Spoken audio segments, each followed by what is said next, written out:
कृषि कानून को लेकर किसान नेता गुरनाम सिंह चडूनी ने बड़ा बयान दिया।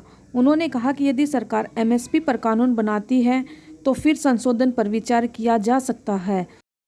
चडूनी शुक्रवार को यहां बहादुरगढ़ में दलाल खाप 84 की तरफ से रखी हुई महापंचायत में शिरकत करते हुए कहा कि किसानों को फसल की प्राइवेट खरीदी की जाती है तो सरकार को भावांतर देना चाहिए और सरकार को किसानों की फसल पूरे रेट में खरीदनी चाहिए। चडूनी ने यह भी कहा कि कृषि कानून देश हित में नहीं है और यही वजह है कि किसान लोकतांत्रिक तरीके से अपनी आवाज बुलंद कर रहा है। उन्होंने आरोप लगाया कि किसानों का भाईचारा तोड़ने का प्रयास किया गया लेकिन सभी कोशिशें फेल हो गई और अब किसानों का भाईचारा और ज़्यादा मजबूत हुआ है। उन्होंने कहा कृषि कानूनों को रद्द करने में सरकार जितनी देरी कर रही है उतना ही किसानों का आंदोलन तेजी से पूरे देश में फैल रहा है। चडूनी का यह भी कहना है कि यदि कोई राजा प्रजा के हित में काम न करता हो तो उस सरकार को गिराना ही बेहतर होता है।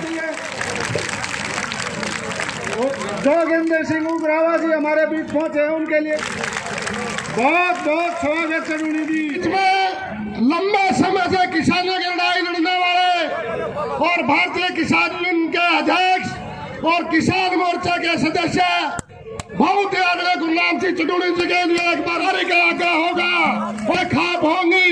मोदी जी ने ये काले कानून करे, इनके पीछे आप एक तो साथ होगी है कि किसानों को विरोधी है। उनको ये नहीं मालूम कि सरकार भी किसानों के ही बच्चों ने बनवाई है, किसानों ने ही सरकार तब भी कहता जनता को इसके फायदे का कोई पता नहीं।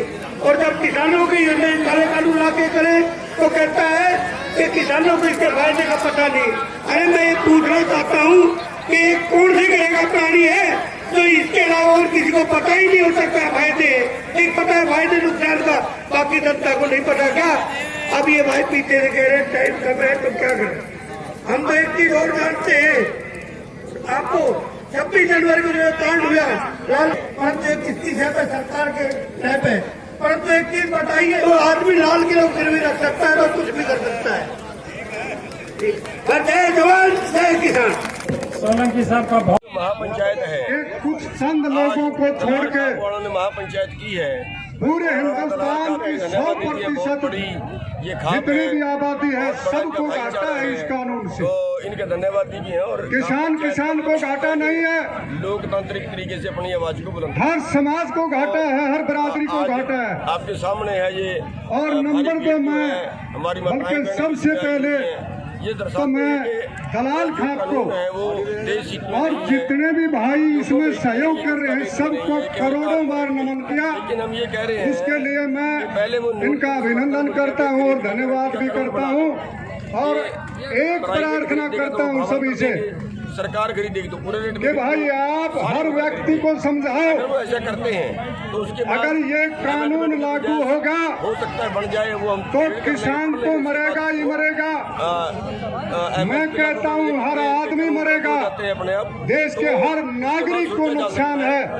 और एक बात कह के मैं अपनी वाणी को विराम दूंगा। अभी तो एमएसपी पे ही नहीं माना। भाई आता हूँ 26 जनवरी के बाद जो आपका पाला बड़े शातिर लोगों से पड़ा है, की कोशिश की थी लेकिन ये वो लोग हैं भाईचारा बढ़ गया तो है। रस्सी को सांप बना सकते हैं और सांप को रस्सी, इसलिए आपको बहुत सावधान रहना पड़ेगा। और पुनः आपने बहुत धन्यवाद। देखिए जय हिंद, जय भारत, शायद ना जय किसान।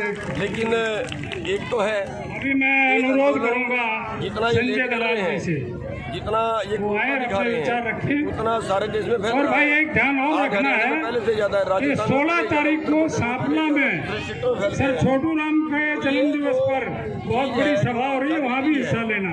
ये